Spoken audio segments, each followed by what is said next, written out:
রাজ্যে যে শপথ জট চলছে তা কিন্তু আজও অব্যাহত। রাজ্যের রাজ্যপাল এই দুই বিধায়ককে শপথ গ্রহণ না করিয়ে তিনি দিল্লি চলে গেলেন এবং অর্থমন্ত্রী নির্মলা সীতারামনের সঙ্গে বৈঠক করলেন। রাজ্যের বকেয়া পাওনার ব্যাপারে তিনি কি বললেন তা কিন্তু এখনো পর্যন্ত জানা যাচ্ছে না।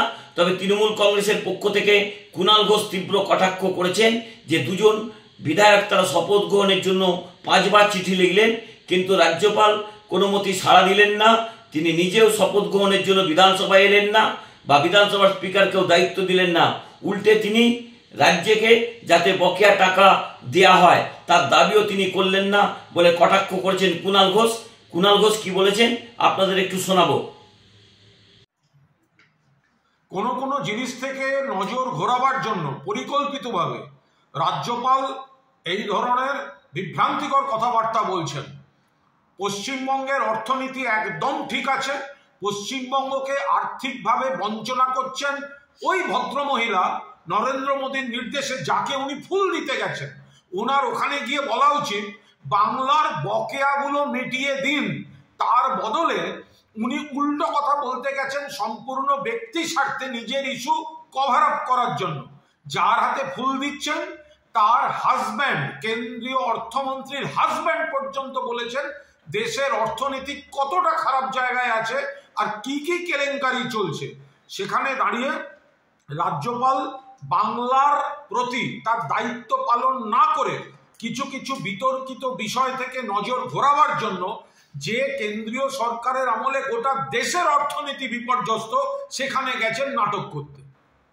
কুণাল ঘোষের বক্তব্য শুনলেন, তিনি তীব্র কটাক্ষ করলেন। তবে কুণাল ঘোষ যেটা বলতে চাইলেন যে রাজ্যের যে বকেয়া পাওনা রয়েছে তা নিয়ে তিনি কি কথা বলেছেন। অন্যদিকে কুণাল ঘোষের আরও আক্রমণ যে তিনি যে বিতর্কের মধ্যে জড়িয়েছেন সেই বিতর্ক থেকে বাঁচার জন্য এইসব গিমিক তিনি করছেন।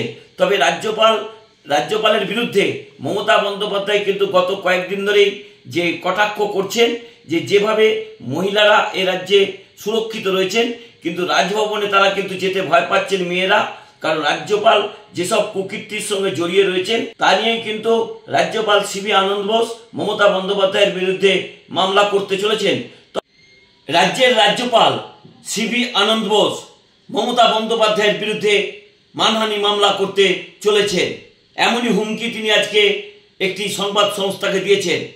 কারণ রাজ্যপাল সিভি আনন্দ বোসের বিরুদ্ধে 2টি শিরোধানির অভিযোগ উঠেছিল।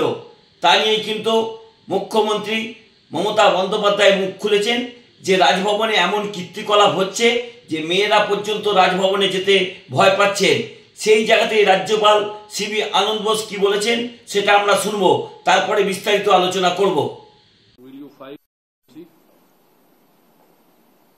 I will file a defamation case against the individual Mamata Banerjee, who happens to be the Chief Minister. এর আগে কোন রাজ্যপাল মুখ্যমন্ত্রীর বিরুদ্ধে মামলা করেছেন কিনা তা কিন্তু রাজনৈতিক মহল মনে করতে পারছেন না।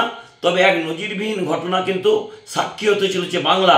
তবে রাজ্যপালের কুকীর্তি যত সামনে আসছে ততই কিন্তু বাংলার মানুষের যে মাথা হেঁট হচ্ছে তাও কিন্তু পরিষ্কার।